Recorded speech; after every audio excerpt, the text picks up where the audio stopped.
తల్లి యేసునామమున మరొకసారి ఆచరిస్తున్నాను. కొంత సమయాన్ని ఆరాధించుకోవడానికి ఇచ్చిన కృపను బట్టి మీకు వందనాలు.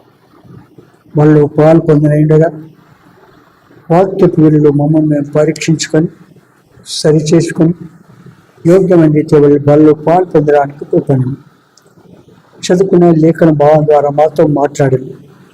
ఈ మెల్లని స్వరాన్ని వినిపించాలి. వాక్యం వెళ్ళలేవితో వెలుగు మాలో తీసుకుని పాపికి రక్షణ విశ్వాసకి ఎదుగుదల ముందుకు నడిచే ప్రజలకు అధికమేమకు నడిపించు. యేసు నామమున స్తుతించి ప్రార్థించి వచ్చున్నాము తండ్రి. లూకాసు వార్త 12వ అధ్యాయం 13 నుంచి 21 వరకు. ఆ జన సమూహంలో ఒకడు, బోధకుడా, పిత్రార్జితములో నాకు పాలు పంచిపెట్టవలనని నా సహోదరితో చెప్పమని ఆయన అడగగా, ఆయన పోయి మీ మీద తీర్పరిగానైనను పంచిపెట్టువానిగానైనా నన్నెవడు నియమించినని అతనితో చెప్పాను.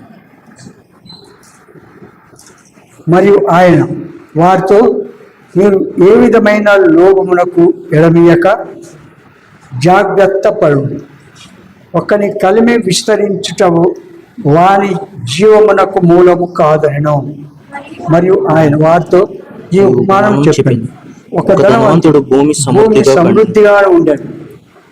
అప్పుడు అతడు, నా పంట సమకూర్చుకొనుటకు నాకు స్థలం చాలదు గనుక నేనేం చేతునని తనలో తాను ఆలోచించుకొని, నేను ఇలాగ చేతును, నా కొట్లు విప్పి వాటి కంటే గొప్పవాటిని కట్టించి అందులో నా ధాన్యమంతటిని ఆస్తి సమకూర్చుకొని నా ప్రాణముతో, ప్రాణమా, అనేక సంవత్సరములకు తినుము త్రాగుము సంతోషించుమని, విస్తారమైన ఆస్తి నీకు సమకూర్చున్నది, సుఖించుము, తినుము త్రాగుము సంతోషించుమని చెప్పుకున్నందున అనుకుని, దేవుడు ఈ రాత్రి నీ ప్రాణం అడుగుచున్నావు, నీవు సిద్ధపరిచిన ఎవని వల్ల అతనితో చెప్పాను. దేవుని ఎడల ధనవంతుడు కాక తన కొరకే సమకూర్చుకొని వాడు అలాగు నీ ఉండనని చెప్పాను. తమ కొరకే సమకూర్చుకొని వాడు అలాగనే ఉండును. కొంతవరకు మనం ధ్యానిస్తూ వచ్చాము. మొదటి 3 వచనాల్లో అక్కడ లూకా 12 మొదటి 3 వచనాల్లో పరిసయ్యులు శాస్త్రులు వారి వేషధారణ హృదయాన్ని ప్రభువుకు ఇవ్వకుండా పెదవులతో గణపరిచేవారు. ఏం చేసేవారు? పెదవులతో గణపరిచేవారు. వారు ఆచారాలకు, మనుషులు కల్పించిన పద్ధతులకు ప్రాధాన్యమిచ్చి దేవుని వాక్యము నిర్లక్ష్య పెట్టి బోధించేవారు. వారు క్రీస్తునే ఆరాధిస్తూ ఉన్నారు, కానీ అది వ్యర్థమైన ఆరాధన అంటాడు. వారు ఆరాధించేది వ్యర్థమైన ఆరాధన. వేషధారణ లక్షణాలు కనబడుచున్నవి ప్రభుకు. పరిసయ్యులు, ప్రభు అన్నాడు, పరిసయ్యుల బోధ పిలిపిండి అని చెప్పాడు. కనుక మరుగైనదేదియు బయలుపరచబడబోదు, రహస్యమైనదేదియు తెలియబడకపోదు. చీకట్లో మాట్లాడుకున్నది వెలుగులో వినబడదు, చెవులో చెప్పుకున్నవి మిద్దెల మీద ప్రకటింపబడదు. అది 12:2-3 చూస్తాం. ఈ పరిసయ్యులు వారి రహస్య జీవితము సరైనది కాదు. ఈ పరిసయ్యుల యొక్క రహస్య జీవితం ఎలాంటిది? సరి అయినది కాదు. అయితే దేవుని పిల్లలు రహస్య జీవితంలో చక్కగా ఉండాలి అంటాడు దేవుడు. పరిశుద్ధులుగా తీర్చబడినవారు, పాపక్షమాపణ పొందినవారు, మారు మనసు పొందినవారు, యేసు రక్తంతో తమ పాపను కడుక్కున్నవారు రహస్య జీవితంలో చక్కగా ఉండాలి అంటారు. ఎందుకంటే ఆ ప్రియ ప్రభుకు రహస్యమైనది ఏది ఉండనే ఉండదు. ఆంతర్యం ఎరిగినటువంటి వాడు. చాలాసార్లు శిష్యులు కానీ ఈ పరిసయ్యులు శాస్త్రులు మాట్లాడుకుంటూ ఉంటే వారికి వెంటనే ఆన్సర్ ఇచ్చేవాడు. ప్రభుకు తెలియదు అనుకోండి. ఆ రహస్య జీవితం వారు ఏమనుకుంటున్నారో వారికి వెంటనే ఓపెన్గా తెలియచేసేవాడు. కనుక ఈ పరిసయ్యులు శాస్త్రులు ఎలాంటి వారంటే మనుషుల ఎదుట నీతిమంతులు అనిపించుకున్నవారు, విశ్వాసులు అనిపించుకునేవారు, పరిశుద్ధులు అనిపించుకునేవారు, మారు మనసు పొందినామని చెప్పుకునేవారు. కనుక వీళ్ళు విధవరాళ్ళ యొక్క విధవరాళ్ళ యొక్క ఇళ్లను దిగమృంగుతూ మాయావీషముగా దీర్ఘ ప్రార్థనలు చేస్తారు. కనుక రహస్యమైన చెడుగులన్నీ ఒకరోజు బయట పెడతాడు ప్రభు. బయట పెడతాడు. ఈ రహస్యం అంతా కూడా ఏదైనా కూడా అది మంచిది కానీ చెడ్డది కానీ. పోయిన వారం మీకు చెప్పినాను, అవన్నీ ఒక సంచిలో మూట కట్టి పెడుతున్నాడు. ఏం చేస్తున్నాడు? మన రహస్యమైనటువంటి మాటలు, తలంపులు, క్రియలు ఏవైనా సరే ఏం చేస్తున్నాడు? గోనె సంచిలో కట్టి పెడుతున్నాడు. మన బాల్యం నుండి ముగించే వరకు ఎన్ని సంచులు అయితే చూడండి, విన్నరా? అవి వ్యర్థముగా పోనే. ఇప్పుడు ఇక్కడ ప్రభు పిల్లలు ఎవరు? దేవుని పిల్లలు, పరిశుద్ధులు, రక్షింపబడిన వారు శ్రమలో, హింసలో, ప్రాణాపాయం వచ్చినా నమ్మకముగా ప్రభువును ఒప్పుకుంటూ క్షేమకరము అంటే ఆయన చెప్పింది చేయడము మంచిది. దానికి ఎంతో మంచి బహుమానం ఇస్తాడు దేవుడు. ఏం చేస్తాడు? ప్రభు పిల్లలు శ్రమలో, హింసలో, ప్రాణాపాయం వచ్చినా ఏం చేయాలి? నమ్మకముగా ఉండాలి. ప్రాణాపాయం వచ్చినా నమ్మకముగా ఉండాలి. తర్వాత ఇక్కడ ఆయన నామము ఒప్పుకొనిన వారు ఎదుట ఆయన ద్వారము తెరిచి సువార్త సేవలో ఏం చేస్తున్నాడు? వారిని వాడుకుంటున్నాడు. సువార్త సేవలో వారిని వాడుకుంటున్నాడు. దూతల ఎదుట అనగా ప్రభు రెండవ రాకడ సమయంలో 2వ తెస్సలోనికీ రాసిన పత్రిక 1వ అధ్యాయం 6-10 మనం చూసినప్పుడు ఆయన వచ్చినప్పుడు శ్రమపరిచిన వారికి శ్రమ.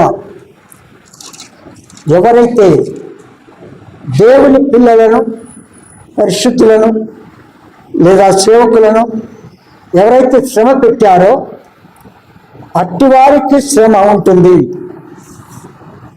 అయితే శ్రమ పొందిన వారికి అంటే పరిశుద్ధులు శ్రమ పొందిన వారికి ఏంటి? విశ్రాంతి దయచేయును.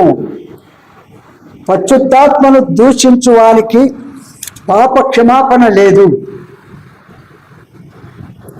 12:10 మనం చూస్తాం. లూకాసు వార్త 12:10 చూస్తాం. పరిశుద్ధాత్మను దూషించిన వారికి ఏమని? పాప క్షమాపణ లేదు. దూషణ ఏంటిది? ఆ దూషణ ఏంటిది? దీనికి జవాబు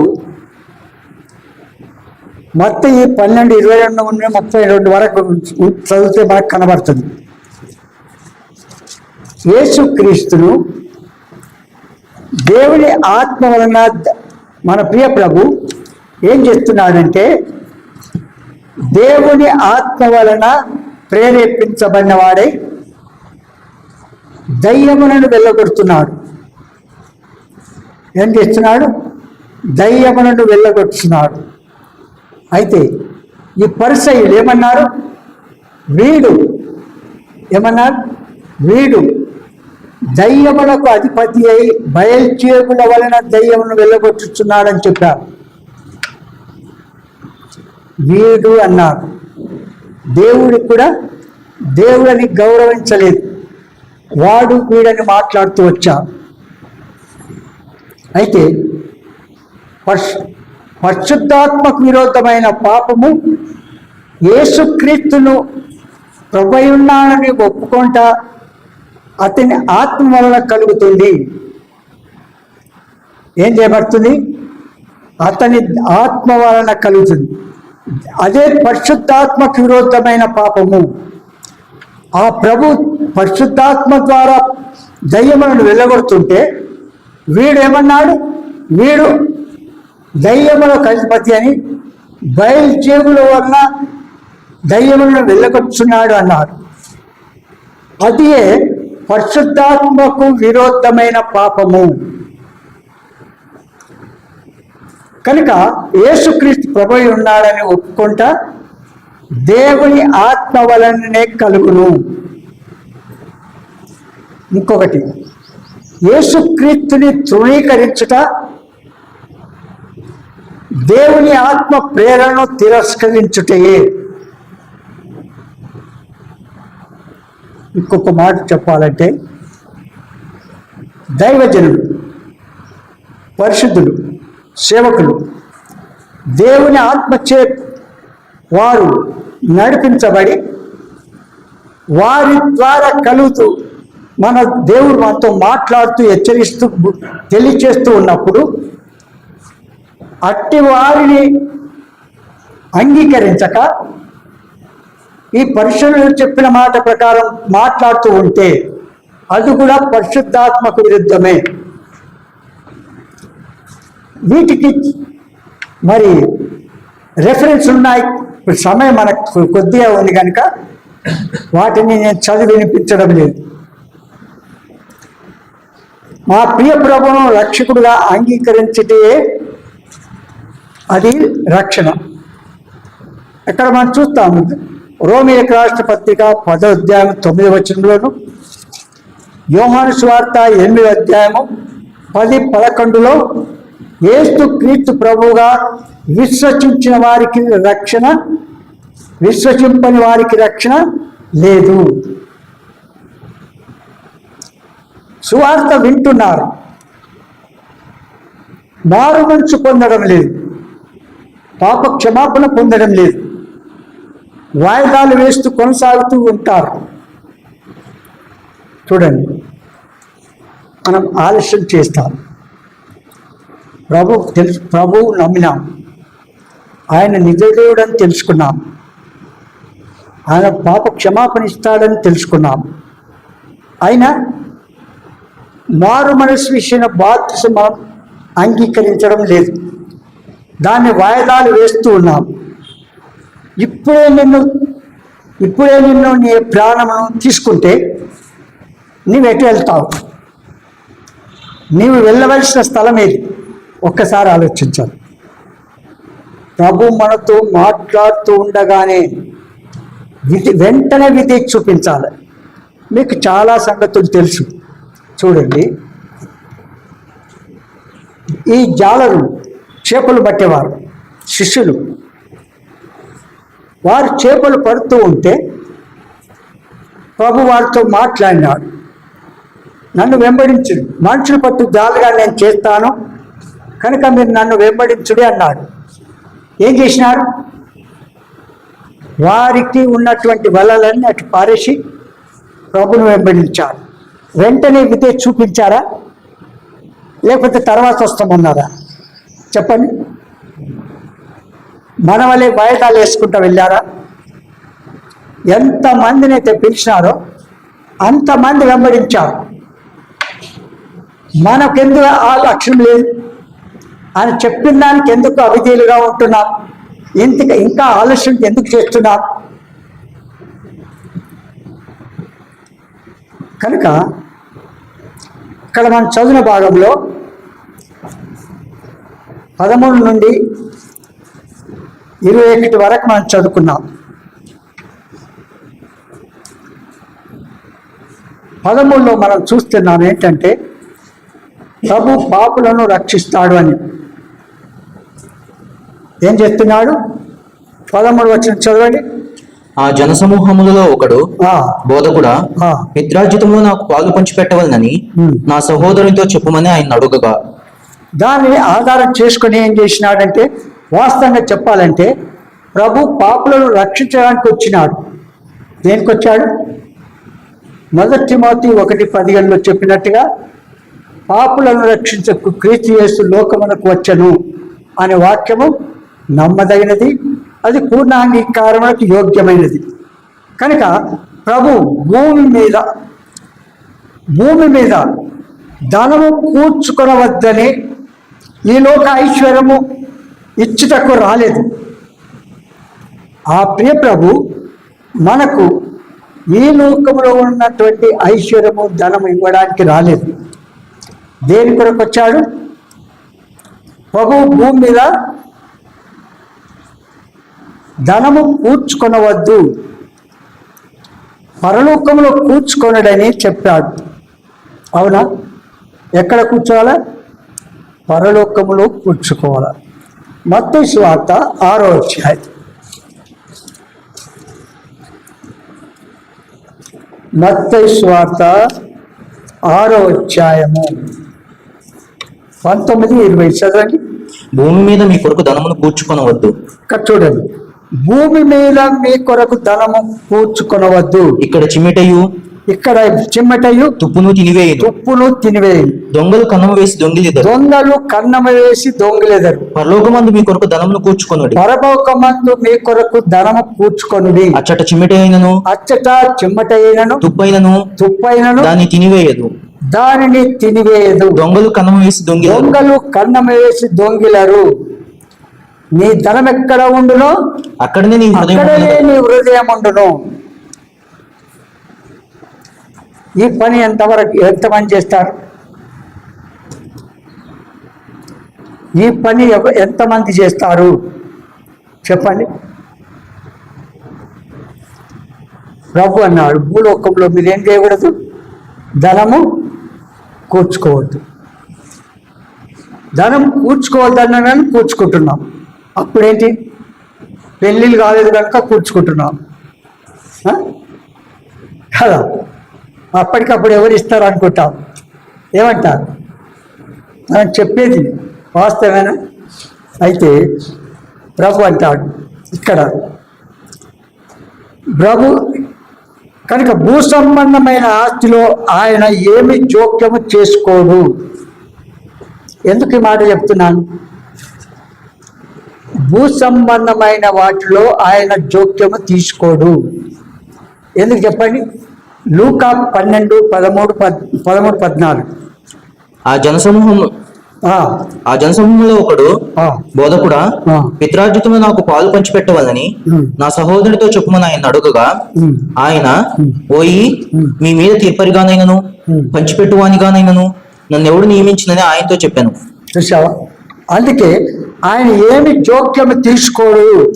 అందుకే ఆయన పోయి నీ మీద తీర్పరిగానను పంచిపెట్టుకైనను నన్ను ఎవరు నియమించారని చెప్పాడు. 14 ఏమంటాడు? మరి ఆయన 2 మాటలు చెప్పాడు.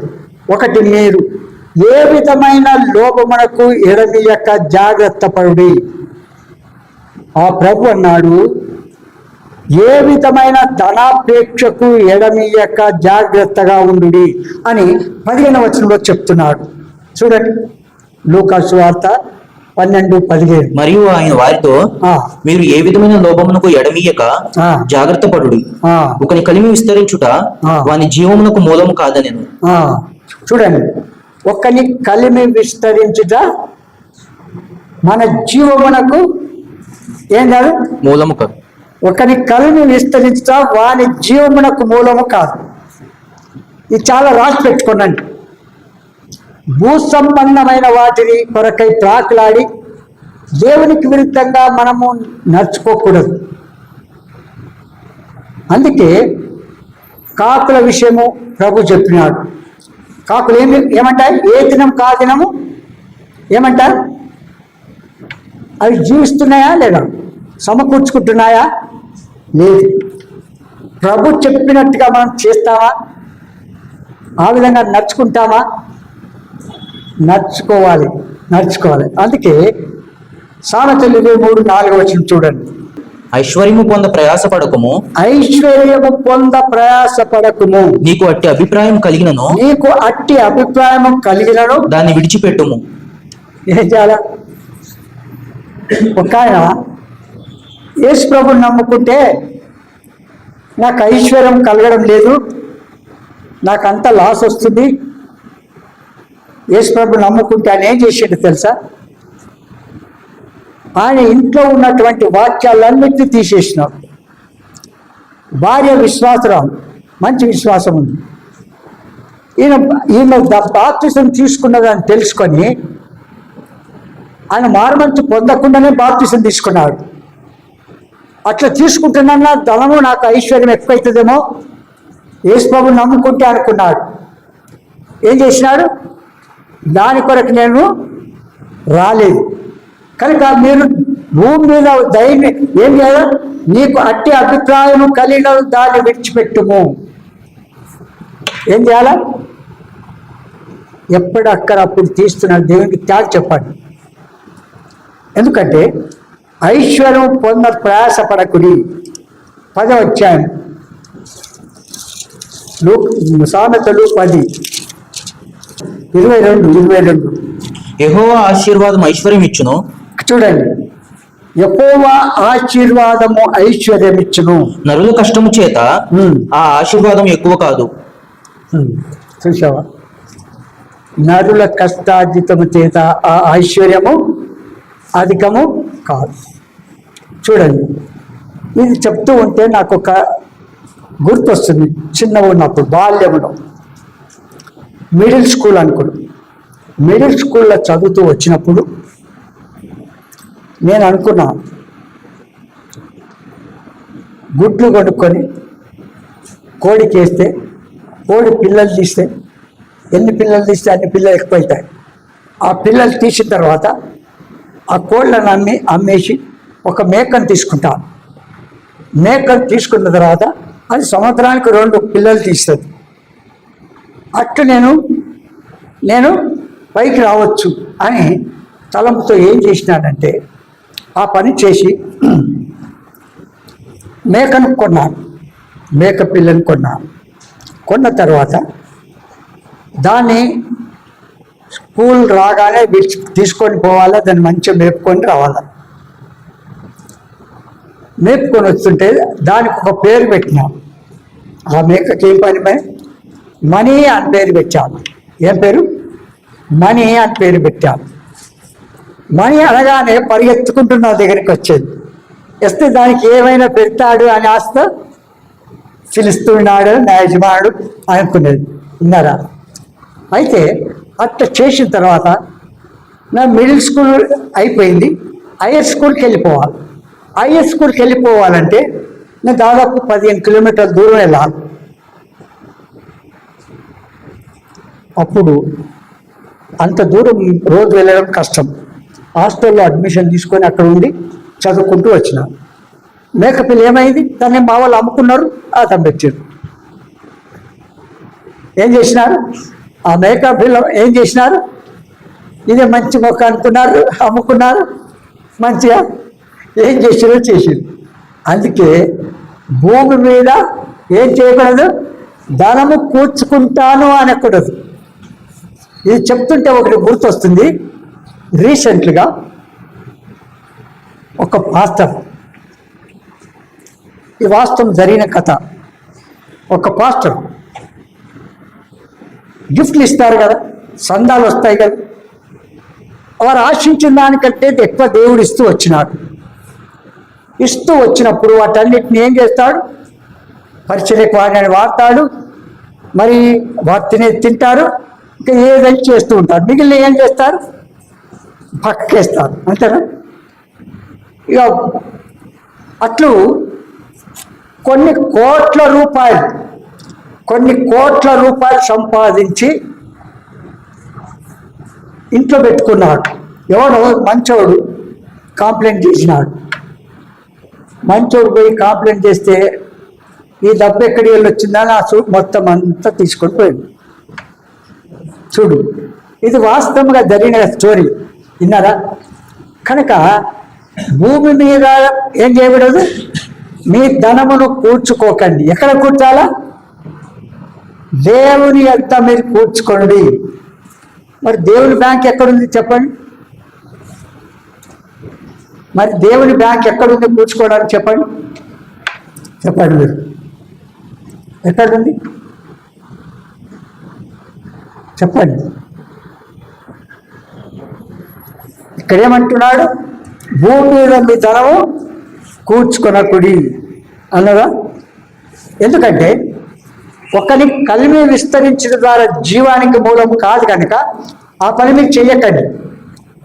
మరి భూమి మీద ఎక్కడ పరలోకంలో కూర్చుకోవాలంటే ఎట్లా చెప్పండి? మీరు తెలుసుకున్నా చెప్పండి, నేను మీకు ఎక్స్ప్లెయిన్ చేస్తాను. మీకు ఏదైతే చెప్పదలుచుకున్నారో చెప్పండి. यशोदा मेरा बात समझ में आ रहा है? हाँ? समझ में आ रहा? हाँ, बोलो. భూమి మీద సమకూర్చుకో, పరలోకంలో మీ ధనము కూర్చుకోండి. ఆ కూర్చుకున్న డబ్బు దగ్గరికి మీరు వెళ్తారు. మీ ఆత్మ దేవుని దగ్గరికి వెళ్ళినప్పుడు ఎంతైతే భూమి మీద దేవుని దగ్గర కూర్చుకున్నారో అక్కడనే నేను తీసుకెళ్ళి చూపిస్తారు. చదువు నా మాట మళ్ళీ, మత్తయి సువార్త 6:19-20 చదవండి. భూమి మీద మీ కొరకు ధనమును కూర్చుకొనవద్దు, ఇక్కడ చిమ్మెటయు తుప్పును తినివేయును, దొంగలు కన్నము వేసి దొంగిలేదరు. పరలోకమందు మీ కొరకు ధనము కూర్చుకొనుడి. చూడు, పరలోకమందు మీకు ధనము కూర్చుకొనుడి. అచ్చట చిమ్మెటైనను తుప్పైనను దాన్ని తినివేయరు, దొంగలు కన్నము వేసి దొంగిలరు. చూసినావా? పరలోకంలో దొంగలు లేరు, ఏం లేదు. వాళ్ళ ఇళ్లలో డోర్స్ అన్ని ఓపెన్ ఉంటాయి, లాక్ సిస్టమ్ ఉండదు. ఎవరైనా వెళ్ళాలి. ఆ పరలోకంలో వారికి బంగారంతో, చొక్కమైన బంగారంతో కట్టబడిన భవనాలు ఉంటాయి. ఎవరికి? పరిశుద్ధులకు. ఎవరైతే నిజమైన మారుమనసు బాప్తిసం పొందినారో, వారి పాపం ఒప్పుకొని విడిచిపెట్టి ప్రభునందు నిద్రించి పరలోకి వెళ్ళినారో వారికి చొక్కమైన బంగారంతో కట్టబడిన భవనాలు ఉంటాయి. ఆ భవనములో మీరు ఉండాలంటే భూలోకంలో ఏం చేయాలా? అక్కడ నీవు కూర్చుకున్న డబ్బు దొంగలు దొంగిలరు, చిమ్మట అవి తినివేయవు. మరి అది మంచిదా చెడ్డదా? మంచిది. ఎంతమంది చేస్తున్నారు చెప్పండి ఇప్పుడు? అయ్యా, నా దినపు అక్కడిని తీర్చలేదు, నువ్వు సమకూర్చుకో అంటున్నావా అని మాకు కొందరు అంటారు. అంతేనా? చూడండి, సమకూర్చుకునేవారు చూడండి ఏ రకంగా సమకూర్చుకుంటున్నామో ఒక్కసారి పరీక్షించుకోండి. ఏ రకంగా సమకూర్చుకుంటున్నామో పరీక్షించుకోండి. ఎందుకంటే ప్రతిదానికి లెక్క దేవుడు అడుగుతాడు. అది మంచిదైనా చెడ్డదైనా. ఏమంటున్నాం? దాని తప్పుడు లెక్కల వేసి ధనం సమకూర్చుకొని మన అంతస్తును పెంచుకుంటాం భూలోకంలో. మన ఎంబడి వస్తాడా? ఇక్కడ నేను చూపిస్తాను మీకు. నేను వీటిలో కొన్ని విషయాలు చెప్తాను. అందుకే ప్రభు అన్నాడు, మీరు ఏ విధమైన లోపమునకు ఎడవేయక జాగ్రత్త పడుడి. 1 తిమోతి రాసిన పత్రిక 6వ అధ్యాయం 6వ వచనం చదవండి. సంతుష్టి సహితమైన దైవభక్తి ఆ, గొప్ప లాభసాధమై ఉన్నది. ఇక్కడ చూడండి, సంతుష్టి సహితమైన దైవభక్తి గొప్ప లాభ సాధకమై ఉన్నది. మనం ఈ లోకంలోనికి ఏమీ తేలేదు, ఏమీ తెలియదు. దీనిలో నుండి ఏమీ తీసుకుని పోలేము. కాగా ఆ. అన్నవస్త్రములు గలవారమై ఉండి వాటితో తృప్తి పొంది ఉందుము. ఏం చేయాలా? వాటితో తృప్తి పొంది ఉండాలి. ధనవంతులకు అపేక్షించువారు ధనవంతులకు అపేక్షించువారు శోధనలోను గురిలోను అవివేకయుక్తములను హానికరములనై అనేక దురాశలను పడుదురు. అట్టివి మనుషుల నష్టంలోను నాశంలోను ముంచివేయును. అమ్మా, ఏం చేస్తున్నట్ట చూడండి, ఒక్కసారి నాశనంలోనికి తీసుకెళ్తారు. చూడండి, అట్టి వారి నాశనములో ముంచివేయును. ఎందుకనగా ధనాపేక్ష సమస్తమైన కీడులకు మూలము. ఏంటిదంట? ధనాపేక్ష సమస్తమైన కీడులకు మూలం. కొందరు దాన్ని ఆశించి విశ్వాసం నుండి తొలగిపోయి నానా బాధలతో తమను తామే పొడుచుకొనిరి. చూసావా, ఒక విశ్వాస సంగతి చెప్పినా కదా, ఆయన ధనం వస్తుందేమని పమ్ముకున్నాడు, రాకపోతే కోపం వచ్చి ఇంట్లో ఉన్న వాక్యాలన్నీ తీసేసినాడు. ఒకసారి నేను పోయిన తర్వాత ఎందుకు రావడం లేదు అని అంటే, ఇక ఆయన రాడు. ఇంకా అమ్మగారు వచ్చి ఆన్సర్ చెప్తుంది, ఇది పద్ధతి, ఇది జరిగిన సంగతి ఇది అని ఆమె విశ్వాస కనుక ఆయన చెప్తూ వచ్చింది. కనుక ప్రభు ఏమంటాడు? భూ సంబంధమైన వాటి కొరకు మనం ప్రార్థనలు ఆడకూడదు, ధనము కూర్చుకొనకూడదు. 11 వచ్చిన చూడండి. దైవజనుడా నీవైతే వీటిని విసర్జించి దైవజనుడా నీవైతే వీటిని విసర్జించి నీతిని భక్తిని విశ్వాసమును ప్రేమను ఓర్చుకొను సాత్వికము సంపాదించుకొనుటకు ప్రయాసపడుము. విశ్వాస సంబంధమైన మంచి పోరాడుము నిత్య జీవము చేపడము. ఒక్క నిమిషం, ఇవన్నీ చెప్పిన తర్వాత ఏమంటున్నాడంటే, విశ్వాస సంబంధమైన మంచి పోరాడుము అంటున్నాడు. ఏ పోరాడక? మంచి పోరాటం అంటే ఏం చేయాలి?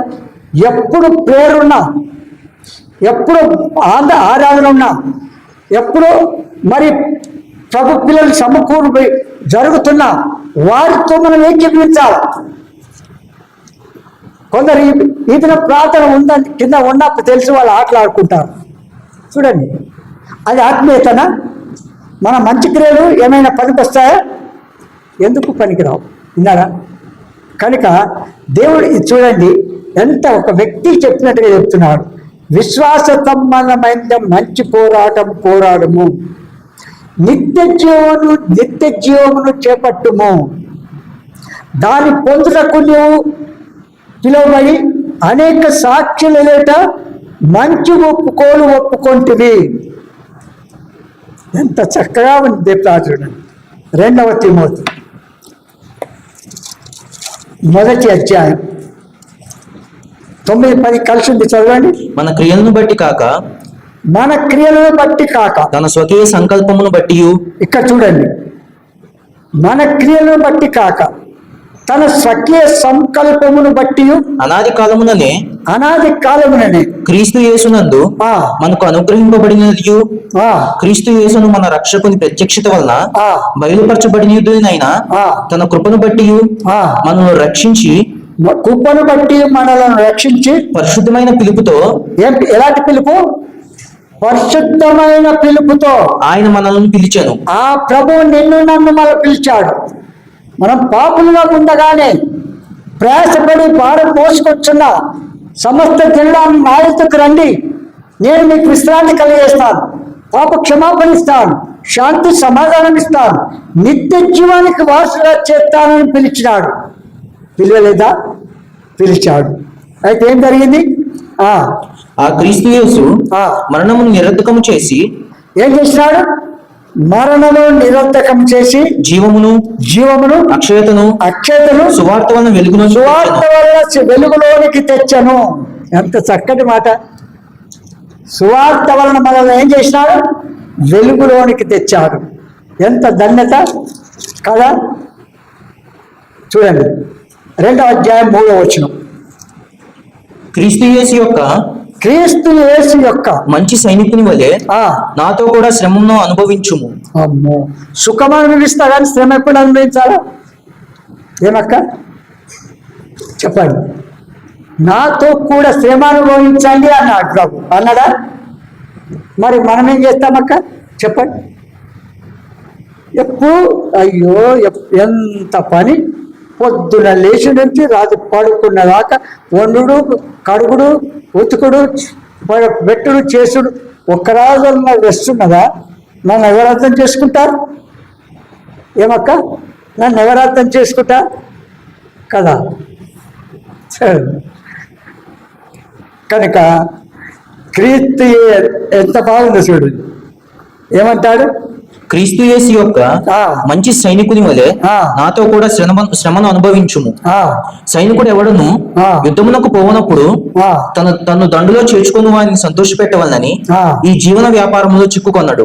చూశావా? కనుక ఈ లోకములోనూ మనం ప్రభు ఏమైతే చేస్తున్నాడో అది మనం చెయ్యాలి. రోమీయులకు రాసిన పత్రిక,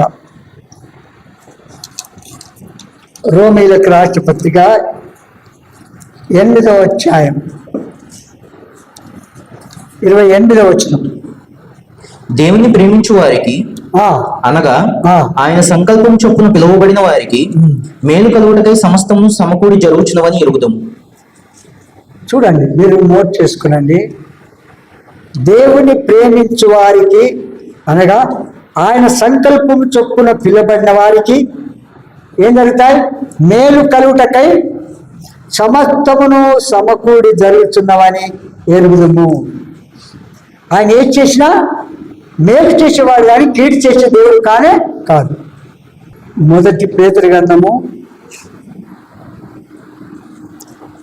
5వ అధ్యాయంలో ఏం చదివాం? 10వ వచనం చదవండి. తన నిత్యమహిమకు క్రీస్తునందు మిమ్మల్ని పిలిచిన సర్వకృపానిధి దేవుడు కొంచెం కాలం మీరు శ్రమ పడిన తర్వాత పిమ్మట, చూడండి ఏమంటాడు?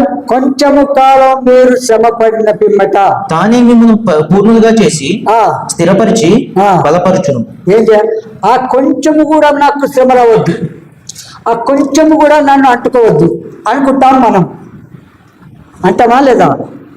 ముక్కు మీద ఈగనాలనీయం. ఆ ఈగ వచ్చి ముక్కును ఆలుతూ ఉంటుంది. వచ్చా ఇట్లా కొడుతుంటే మళ్ళీ ఇట్లా తిరిగి మళ్ళీ ముక్కు మీకు ఇది ఎక్కడొచ్చింది అంటుంటాం కదా. కనుక మన జీవితంలో కొంచెం కాలం ఏం చేయాలి? మీరు శ్రమ పడిన పిమ్మట ఏం చేయాలి? మిమ్మల్ని పూర్ణులనుగా తానే మిమ్మల్ని పూర్ణులుగా చేసి స్థిరపరచు బలపరచును. చేస్తాడా లేదా? చేస్తాడు.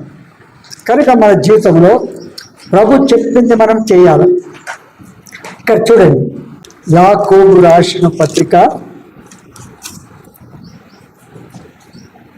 4:7. కాబట్టి దేవునికి లోబడి ఉండుడి. ఎవరికి లోబడాలా? కాబట్టి దేవునికి లోబడి అపవాదిని ఎదిరించుడి.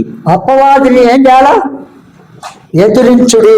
అప్పుడు వాడు మీ యొద్ద నుండి పారిపోవును. వాడు లేకపోతే సైలెంట్గా ఉంటే వాడు ఏం చేస్తాడు? సైలెంట్గా ఉంటే వాళ్ళు ఏం చేస్తారు? మనల్ని ఇంకా అనగదొక్కుతూ ఉంటాడు. కనుక మరొకసారి చూడండి. కాబట్టి దేవునికి లోబడుడి, అపవాదిని ఎదురించుడి, అప్పుడు వాడు మీ యొద్ద నుండి పారిపోవును. దేవుని యొద్దకు రండి, అప్పుడు ఆయన మీ యొద్దకు వచ్చును. పాపులారా, మీ చేతులను శుభ్రం చేసుకొనుడి, ద్విమనస్కులారా మీ హృదయములను పరిశుద్ధపరచుకొనుడి. ఏం చేయాలా? మీ హృదయములను పరిశుద్ధపరచుకోండి. కనుక మన జీవితంలో ప్రభు మనకి ఏదైతే తెలిపిస్తున్నాడో అది ఎంతవరకు చేస్తున్నాము అనేది మనం తెలుసుకోవాలి. దీన్ని తర్వాత చూస్తాం. సమయము చూసుకుంటూ ఏం చేయాలా? ముగించాలంటారు. కనుక ఈ వాక్య పిల్లలు మనం ఏ రకమైన భక్తి చేస్తున్నాం, విధేయత చూపుతున్నామా? దాన్ని విని విడిచిపెడుతున్నామా? లెక్క చేయకుండా వెళ్తున్నామా? ప్రభు మాట్లాడుతున్న వెంటనే విధేయత చూపించాలి. ఆయన చెప్పింది మనం చేయాలి. ఏం చేయాలి ఇప్పుడు చెప్పండి? భూమి మీద మీరు దళం కూర్చుకోండి. కూర్చుకోండి. ఈ ఉద్యోగం ఇంకొక ఉద్యోగం పోతే అందులో మస్తు డబ్బులు వస్తాయి. ఏమంటా? నేను దాని కొరకు నేను జంపు చేస్తా. ఏమంటా? కనుక పైనున్న వాటిని వెతికియాలి, భూ సంబంధమైన వాటిని వెదకకండి. ప్రభు చెప్తాడు. భూమి మీద మీరు పరలోకం మీద డబ్బు సమకూర్చుకోండి. ఒక్కరు చెప్పండి, ఎక్కడ పరలోకంలో ಎಷ್ಟು డబ్బు సమకూర్చుకుంటారు చెప్పండి? చెప్పండి. పరలోకం బ్యాంక్ ఎక్కడ ఉన్నది చెప్పండి? చెప్పండి. చెప్పండి. గట్టిగా చెప్పండి. ఏం పర్లేదు అమ్మా. నాకేమో చెవుడు చిన్న ఉన్నారా? పరలోకమందు ధనం కూర్చుకోవడము అంటే దేవుని పని ఎక్కడైనా సరే. ఉన్నారా? దేవుని మందిరంలో కానీ, దైవ సేవకులు కానీ, పరిశుద్ధులు కానీ, స్పెషల్ మీటింగ్స్ కానీ, బీపీఎస్లు కానీ, ఇంకా ఏవైనా సరే, పబ్లిక్ మీటింగ్లు కానీ, టీవీ పరిచయలే కానీ, లేకపోతే ఏ పరిచయలే కానీ, దాని కొరకు ఏం చేయాలి? దేవుని నామమును సమర్పించుకోవడం ద్వారా కొన్ని ఆత్మల రక్షణకు వస్తాయి. వారు నీవు ఇచ్చిన డబ్బును సేవ కొరకు ఉపయోగించుకుంటారు. కొందరు ఇప్పుడు VBSకు సమర్పించుకున్నారు, కొందరు సమర్పించుకున్నారు. వాటిని VBS కొరకు కావలసిన వాటన్నిటినీ ఖర్చు పెడుతూ ఉంటాం. ఆ లెక్క దేవుడు పరలోక బ్యాంకులో ఏం చేస్తాడు? ఎప్పుడు ఏం చేసినావో అందులో నీ డబ్బు ఎంత సమకూర్చుకున్నాడో మళ్ళీ అక్కడ చూపిస్తాడు. అన్నదా లేదా?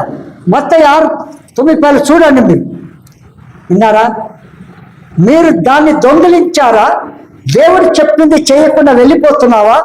మనస్సాక్షిని చంపుకొని వెళ్తున్నావా? అంతే.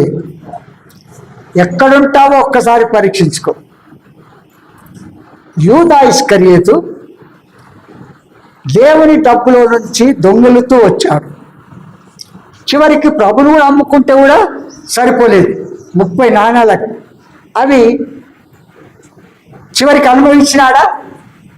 లేదు. ఊరేసుకొని చావాల్సి వచ్చింది. చూడండి. కనుక ప్రభు చెప్పింది చేయడం మంచిదా? మన సొంత తలంపుతో తప్పుడు లెక్కలు వేసి అభివృద్ధి పోయి నాకు ఇంత వచ్చింది చూడండి అని చెప్పుకోవడం మంచిదా? చెప్పండి. కనుక దేవుడు చెప్పింది చేయండి, మీరు ఆశీర్వదింపబడతారు. పరలోకంలో మీ డబ్బు కూర్చుకోండి. అంటే దేవుని కొరకు ఎంత సమర్పించుకున్నా తక్కువే. అది దేవుని దగ్గర సమకూర్చున్నాం. మనుషులు మెచ్చుకోవాలని చేయకూడదు సుమా. ఈ చేయితో చేస్తే ఈ చేయికి తెలియద్దు అన్నాడు. అర్థమైందిగా? ఈ చేయితో చేస్తే ఈ ఎడమ చేయికి అట్టు చేయాలి. మనం ఏం అందరి ముంగట ఏం చేస్తారు కొందరు? అందరి ముంగట ఈ దేవుడి కొరకు వాడుకోండి అంటారు. అంటే వారి ఉద్దేశం ఏంటి? తప్పుడు మార్గాలు వారికి నేర్పొద్దు. మనం ఒకసారి ఒక మందిరం కడుతూ వచ్చినారు హౌసింగ్లో. కడుతూ ఉంటే నేను మరి సేవకురాలు ఇద్దరం కలిసి దాదాపు ఆ దినాల్లో చాలా దినాలు 1,00,000 రూపాయలు వేసినాం. 1,00,000 రూపాయలు వేసినాం. నేను నేర్చుకోవడానికి చెప్తున్నా, మేము ఇంకా దేని కొరకు కాదు. ఒక ఆయన వచ్చి నా దగ్గర, తమ్ముడా నేను అందరూ దేవుని మందిరం కొరకు సమర్పించుకుంటున్నారు, నేను 10,000 ఇచ్చిన, మరి నువ్వు ఎంత ఇచ్చినావో చెప్పు, ఎంత ఇచ్చినావో చెప్పు అన్నాడు. నా దగ్గరికి వచ్చి అంటే నేనన్నాను, నేను ఎంత ఇచ్చినానో అంత నేను ఇస్తాను అంటే నీకు చెప్తాను. నోరు మూసుకొని వెళ్ళిపోయాడు. ఆ వ్యక్తి విశ్వాసి అని పేరుంది కానీ 10,000 రూపాయలు జీతం వస్తే 100 రూపాయలు ఆయన దశమ భాగం.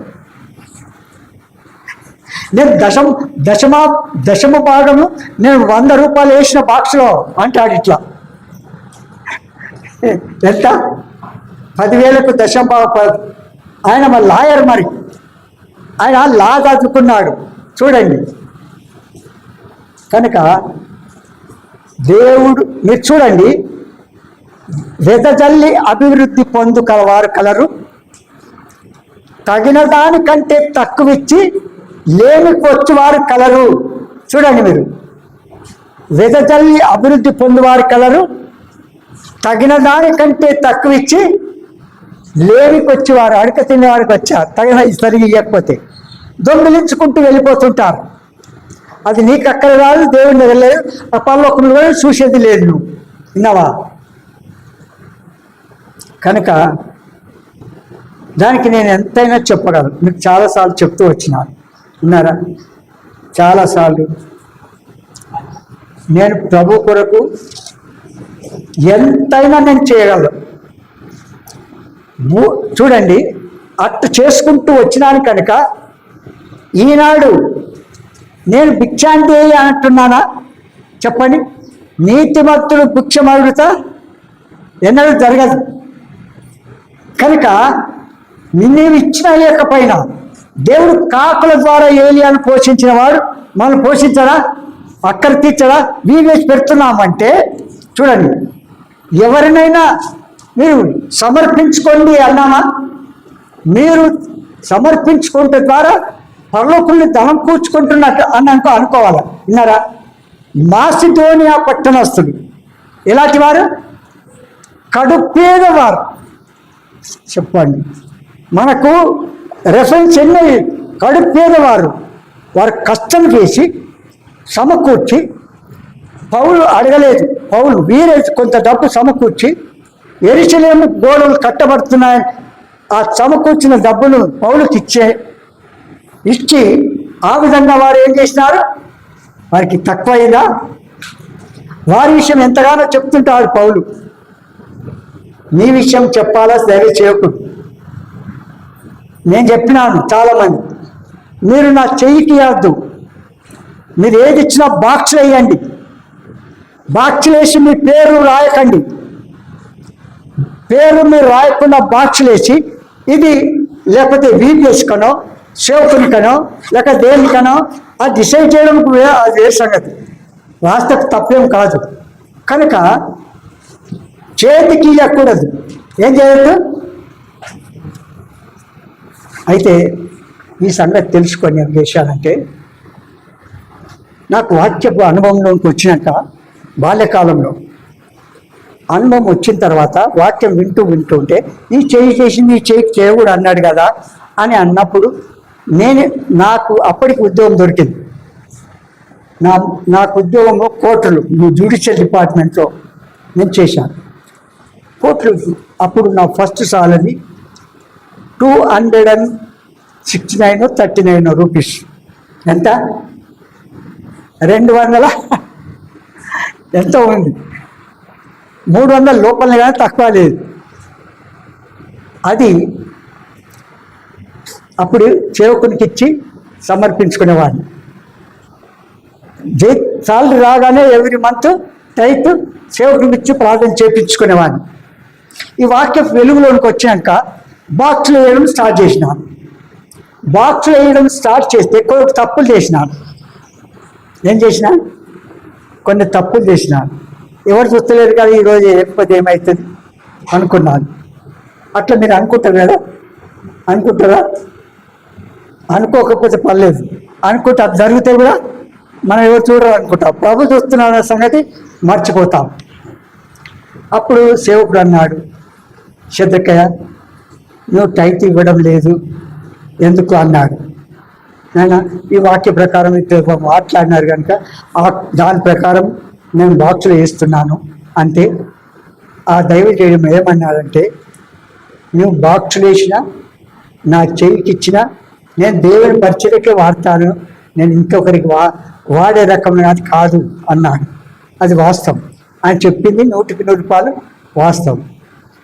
కనుక ఇది ఆ రకమైన సేవకులు పరిచర్యకు వాడతారు. కనుక మనం ఎంత చెప్పినా ఎంత ఇచ్చినా తక్కువ చేసేవాడు కానే కాదు. కనుక దేవుడు చెప్పింది చేయండి, పరలోకంలో దాని అంతటిని చూడండి. ఓకే, దీని ఆధారం చేసుకొని మనం బళ్ళలోకి వెళ్దాం, ప్రార్థన చేసుకుంటాం. ప్రియ తండ్రి, యేసునామమున మరొకసారి ప్రార్థనకు వస్తున్నాం. మా ముందుకు తీసుకొచ్చిన లేఖన భాగములన్నింటిని బట్టి మీకు వందనాలు. మేము నడవలసిన మార్గాన్ని మాకు తెలియచేసినందుకే స్తుతిస్తున్నాం. మానవ అద్దుబాట్ల విత్తబడిన వాక్యానికి పరిశుద్ధాత్మ కార్యం వాళ్ళు లోతుగా జరిగించి మీరు చెప్పిన రీతిగా చేసి నిత్యత్వంలో భూలోకం దాన్ని ప్రతిఫలం చూడడానికి కృప తెచ్చేయండి. సాతాను దాని ఎందు మరి నిరాకరించకున్నట్లుగా చేయండి. మీరు చెప్పింది చేయడానికి సిద్ధపరచండి.